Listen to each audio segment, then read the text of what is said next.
day, Tom Lawler. How about the Korean Zombie? Coming up on UFC tonight. I want Jose Aldo. Zombies have taken over. We've got all the highlights from Fuel TV's Fight Night. Plus,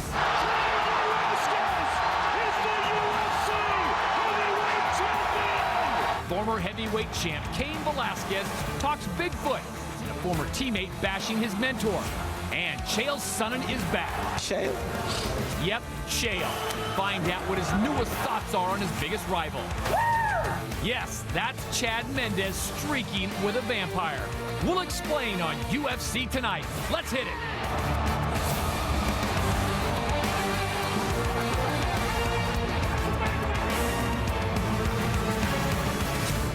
Welcome to UFC Tonight, the official news and information show of the UFC. I'm Todd Harris. Kenny Florian still suffering from zombie fever after an amazing Fuel TV fight last night. Filling in for him, the man fighting for the middleweight belt at UFC 148, none other than Chael Sonnen. Chael, any idea who you might be fighting? Yeah, I know who I'm fighting, but I'm sure it's a guy you've never heard of. His name's Anderson Silva, and come July 8th, you'll never hear of him again. More on that fight later on. But first, let's get right to the action from the Fuel TV fights in our UFC again. What a main event. Chan Sung Jung versus Dustin Poirier in what many are calling a Fight of the Year candidate. Well, it's definitely a candidate. I mean, this was an outstanding night. And the only way you can have a great fight, and of course, we're all talking about the Korean Zombie right now, but the only way you can have a great fight is that Poirier went out there and did everything he could. This submission attempt, you see, Todd Harris, did not finish the fight. Poirier had countless options to back out and to back down, but he didn't take them. Now, this is the beginning of the end. He goes for a takedown attempt. He doesn't get it. Korean Zombie locks on what we call a Darce choke, and please notice Poirier never taps out. He goes all the way to sleep. After that bout, our Ariel Helwani cut up with a very emotional Dustin Poirier. I had a really long training camp, man. I put 100% of myself into the training camp. I'm trying not to get emotional. I care so much, man. I let myself down. I deserve to win. My wife deserved for us to win. I just took some bad shots, and made some mistakes, but I'm gonna go back to the gym and work on it and come back and get a W, man. Poirier clearly affected by the loss. Check out the stats courtesy of Fight Metric. Complete domination by Jung, more than double the number of total strikes, 4 takedowns to none. It all led to that submission victory. Now the big question is, and we heard it in his broken English, the Korean Zombie calling out Jose Aldo. I say be careful what you wish for. How do you see that one playing out? You just might get it. Listen, I love it. If you're going to fight a guy, if you're the main event and you look that good, let's go ahead and call out the champion. That's the entire point of this sport. Now, we all get drunk on excitement on fight night. Can the Zombie go ahead and compete with Jose? Absolutely. Does he have a realistic chance of beating him? Absolutely not. You say no way. This fight led to our UFC Tonight poll question. What is the fight of the year so far? Korean Zombie versus Dustin Poirier, Jake Ellenberger versus Diego Sanchez. How about Frankie Edgar versus Benson Henderson? And my favorite, Ian McCall versus Demetrius Johnson. Which one would you say? Well, I got to go with Ellenberger Sanchez. However, Frankie Edgar and Benson Henderson are definitely number 2. And if somebody out-argued me, I'd let them have it. It was that good of a fight. All right, let's get to the rest of the action from the Fuel TV fights. Donald Cerrone looked great in his first fight since that tough loss to Nate Diaz. Yeah, he sure did, and it's such a road back. Momentum is so important on our sport, and when you lose that momentum, what are you going to do? Sometimes it spirals downward. The Cowboy came back. He wasn't feeling 100%. He took on a very tough Jeremy Stevenson right here, and we see these guys all over. Cowboy dominating on his feet. He takes the fight to the ground. Steven gives him problem. Those elbows actually opened up a cut, only cut of the fight for Cowboy, but in the end, he was just too much. Stevens hung very tough, and that's what made this entire night a great night of fighting. But this was the real tale of the fight, the reach. The constant pressure by Cerrone. It was enough for a clear, unanimous decision. Donald Cerrone gets the win in our victory moment of the week. Tom Lawler with a great knockout less than a minute into the first round. As entertaining as that knockout was, it had nothing on the post-fight interview Tom did with our Ariel Helwani. It feels absolutely amazing. It feels like I was out there in the sun for hours, days, with it beating down on me. I'm in the ocean. There's nothing around me. I'm on a raft. And the only thing I can think of is knocking out Jason McDonald. I don't really even know what I'm talking about right now because I'm so happy. You know, listen, this was actually one of the better stories in MMA in quite some time. Yep. He's completely broke. He comes clean and says, look, I haven't won a fight in a year and a half, which means I haven't cashed a check in a year and a half. Not only did he get 2 checks, show money, win money, but he gets the bonus money for an outstanding knockout. Happy birthday to Tom Lawler. There you see it all. Fight night on Fuel TV bonuses. Submission goes to the Korean Zombie. Knockout to Tom Lawler. And fight of the night, no question about it, Chan Sung Jung and Dustin Poirier.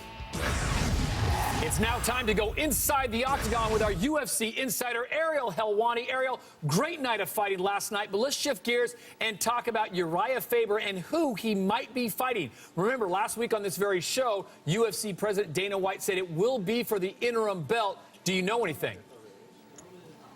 Well, Todd, they're really keeping their cards close to their vest on this one. I think the mystery will finally be solved and announced on Friday night on The Ultimate Fighter Live, and it's basically come down to 2 candidates, Renan Barão or Michael McDonald. Renan Barão is obviously scheduled to fight at UFC 148 against Ivan Menjivar. Michael McDonald had a very short night at UFC 145 against Miguel Torres, so it's a very easy switch if you want to move Barão up and maybe bring in Michael McDonald to face Ivan Menjivar, but no one's sort of tipping their hand on this one, and Uriah Faber told me a couple days ago he doesn't even know who he's going to face. And this all came about because Dominic Cruz, who was slated to meet Faber, tore his ACL. What's the latest on that? Has he had surgery or has it been scheduled?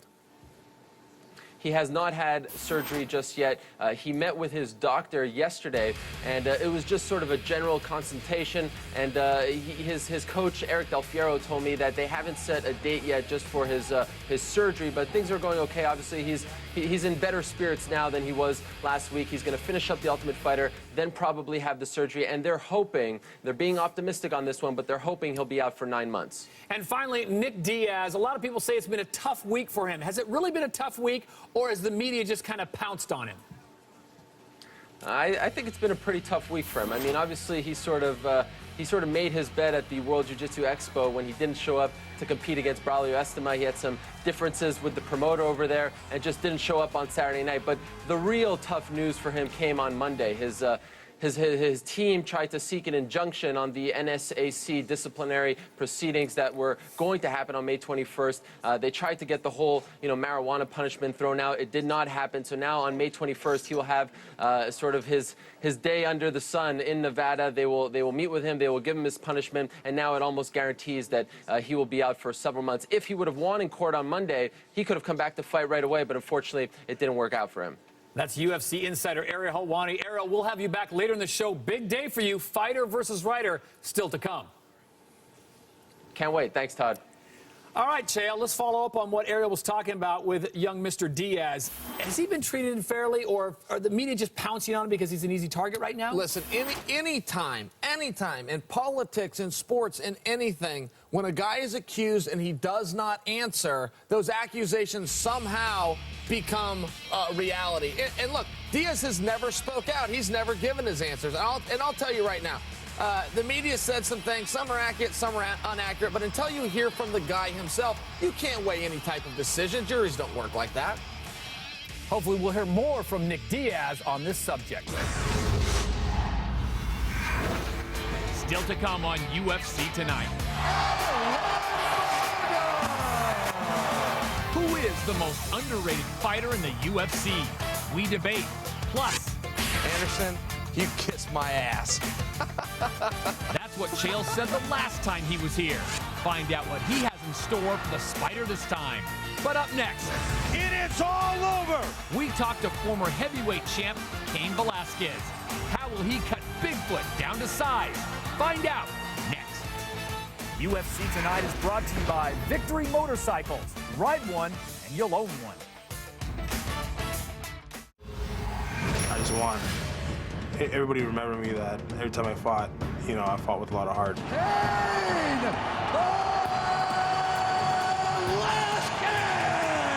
Expect the unexpected. Cain Velasquez is going to look to stick and move. Look at this. Boom! That was phenomenal. Like watching a fight on fast forward. Just tees off. Swinging for the fences. It is all over. Welcome back to UFC Tonight. The last time Cain Velasquez was in the octagon was his heavyweight title loss to Junior Dos Santos back in November. Cain starts his climb back to title contention at UFC 146 in a heavyweight battle against Antonio Bigfoot Silva. And we now welcome in Cain Velasquez via Skype. Cain, first question for you is, how is your training camp going, and are you 100% healthy? Yeah, I'm 100% healthy right now. I think with this training camp, the thing that I did that really helped me out was in the beginning weeks just to kind of take my time to getting back into shape, getting, you know, and as the weeks went on, I kind of picked up the pace of the training. I felt like the last training camp, I felt a little rushed. And with this one, I was really able to take my time, and that really helped me out. So I had a great training camp, and I'm definitely excited for this fight.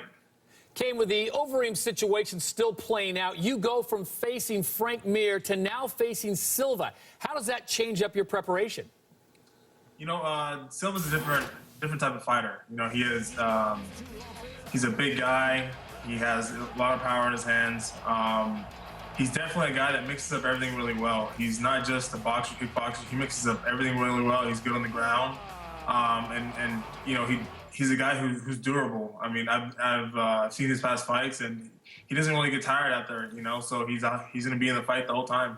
I'll tell you, when the talk was happening, they were playing musical chairs with who was going to get the headline fight against Dos Santos. Your name came up, and as the last champion, a lot of people were really pushing for you. What do you think about Mir filling in, and were you willing to step in with a rematch this quickly against Dos Santos? I would have stepped in, you know, if they gave me that chance, but, you know, it was the UFC's choice, and I thought it made sense. You know, he's off a 3-fight winning streak. I think, you know, he should get the chance. With me, it was, you know, I lost against Dos Santos, and it wasn't like a, you know, close loss. I mean, he beat me, he knocked me out, you know, and that was it. So I just think of it as, I'll get my chance. Can you talk about your teammates, namely Cormier and Kyle, have both fought Bigfoot? Have they given you any pointers that you think will help you once you get inside the octagon? You know, with Daniel, he did give me, you know, pointers from what he saw when he was out there. But I mean, you know, his fight was so fast that there's only a little bit that he can give me from his experience. So I'm expecting to fight an even better guy that showed up that night. You know, Cain, speaking of the AKA and your teammates, Josh Koscheck, a former teammate, recently left your gym. And when he did, it's some pretty harsh words to say about your coach, Javier Mendez. What are your personal thoughts on Koscheck?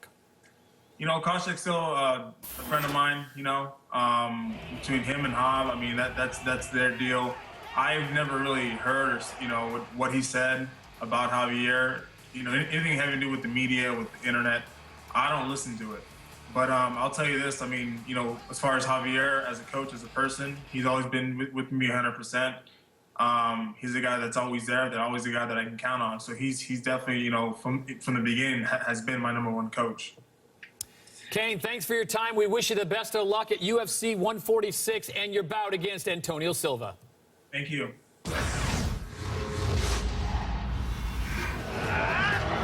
Coming up on UFC Tonight, it's the newest wrinkle to the Alistair Overeem saga involving both Chael and Ariel.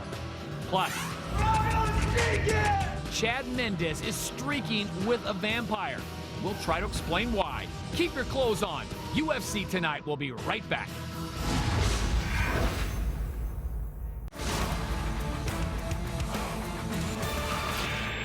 Nate Diaz is coming into his own.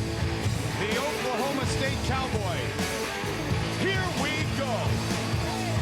Hendricks was swinging for the finish. Oh, good straight left. Big shot rocked him. Vintage Nate Diaz. Oh, man. Oh, Koscheck says big ring Johnny Hendricks. It is all over.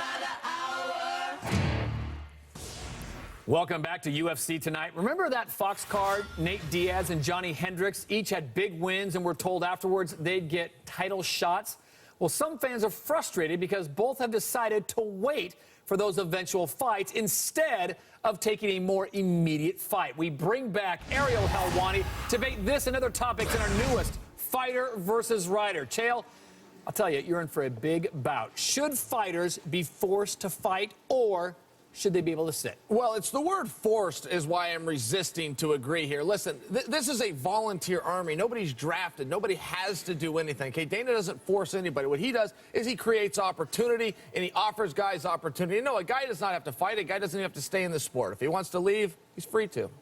Way to sit on the fence there, Chael. The bottom line is you always call yourself a company man. If we are the UFC and we're looking for company men, if we call your number, you better want to fight. I'm tired of guys being interim champions and waiting 10 months to fight. I'm tired of guys of picking and choosing who they want to fight. In order to be a prize fighter and win prizes, you have to keep fighting. If you're going to sit out, you can't even grow as a fighter. So you absolutely need to fight every couple months. Right. Yes. Right. From the journalist. Right. Next topic, who's the most underrated fighter in the UFC? Ariel, you're first up. Well, at the end of the day, there's really a bunch of good answers here, but there's one obvious one. He's 16-2. He's the best flyweight in the world. He's the man who probably gave Dominic Cruz his toughest fight as champion. He's Joseph Benavidez. He doesn't get any respect. It took him, like 3-4 fights just to get on a main card in the UFC. Yeah, he's a small guy. He's a good-looking guy, and I'm tired of people disrespecting this man. Joseph Benavidez is the best 125er in the world, and he needs your respect. Well, you might want to consult a thesaurus next time you come on this show, Errol, because the question is rated and not ranked, okay? He is the number 2 guy in that weight class. Does it say that he's disrespected because you think he's number 1 as opposed to number 2? So you're saying we're one notch off here? Come on. Look, Verdum, okay? In a word, Verdum. He's beat world champions. He looked absolutely fantastic against Roy Nelson. He's showing everything from stand-up to groundwork. He took time off from the UFC. He's back, and he's back with a vengeance. Final question. Chael, you said on this very show that the media incorrectly reported the Alistair Overeem story. Ariel disagrees. Remind people of your point. Well, listen, we're going to change the rules here. What's going to happen, Ariel, is I'm going to tell you the way this happened, and then you can give the fans your distorted sense of reality. But the average MMA fan believes that Alistair Overeem failed a substance test. They believe that because the media reported that. He was never even accused of that. A T-to-E ratio is an extremely disingenuous account of a guy's testosterone level. The media misreported that. Listen, it's a norm. Normally, it doesn't rain in California, but sometimes it does, and we don't ban Mother Nature for it.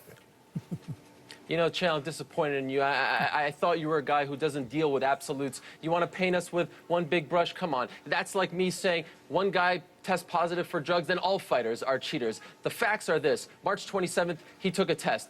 April 4th, they announced that his T-to-E ratio was above the limit. It was 14-1. The ratio that they allow is 6-1. A couple of weeks later, they applied for a license. A couple weeks after that, he met in front of the Nevada State Athletic Commission. They didn't buy his excuse, and now he can only fight again or apply for a license in 9 months. Those are the facts.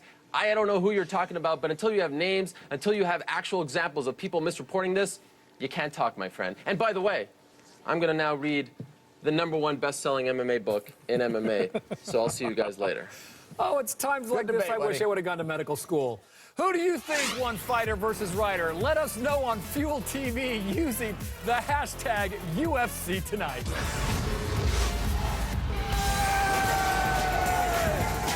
Coming up next, we'll try to make sense of this strange scene. Plus, Chael talks Anderson, Austin, and the NSAC. You won't want to miss it. But before we go, here are the results of our UFC Tonight poll question. The people think Korean Zombie's win against Poirier is the fight of the year so far. We'll be right back. UFC Tonight is brought to you by Little Caesars. Get a large $5 hot and ready pepperoni pizza or a large 3-meat treat pizza, just $8. They're always fresh out of the oven and ready when you walk in. Welcome back to UFC Tonight. Don't forget to pick up a Little Caesars hot and ready pizza for UFC 146. Their first all-heavyweight main card takes place May 26th. The heavyweight belt is on the line as Junior Dos Santos takes on Frank Mir. And don't forget to watch The Ultimate Fighter live. Here's what the guys have been doing this week in our exclusive clip.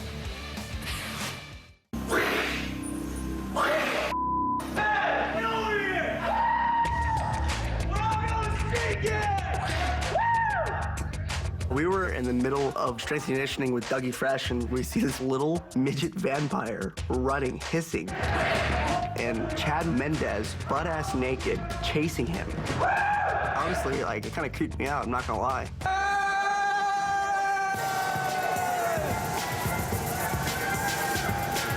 heard that Team Cruz has been kind of grumbling. All they do is train. So I figured, at least for one day, let them enjoy a little festivity. It's literally become a circus on The Ultimate Fighter Live. Watch all the action Friday night at 10 p.m. on FX.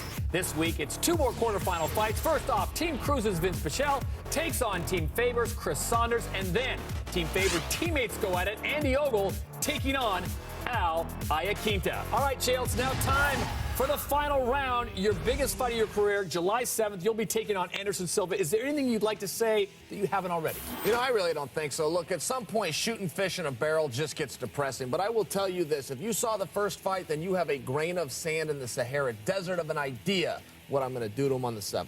All right, we hear that you are training with Stone Cold Steve Austin. What is that about? Not training with, I'm being trained by. Listen, Terry Jones set him up with an exorcist. Silverman and Metzger filled his barn up with Cage Fitness. I got to Broken Skull, and he tortures me for 30 days. May 21st, you have a date with the Nevada State Athletic Commission. What is that about? You know, I don't know. Look, I'll go out there. I look forward. We'll work with the Nevada Commission, answer whatever they want. But the one thing I am excited about is the date, because it's the same day that Diaz is going to be out there, and I will be our on-site reporter. I'll come back next week. I'll tell you about both our cases. How's that? And finally, this paperweight's been on the desk all day long. Give a shout out to the published author, Chael Sonnen. How about let's sell a few of these books and get your kids to Harvard? Voice of Reason, #1 book on the New York Times bestseller list already. I wrote this for you, America, and you're welcome.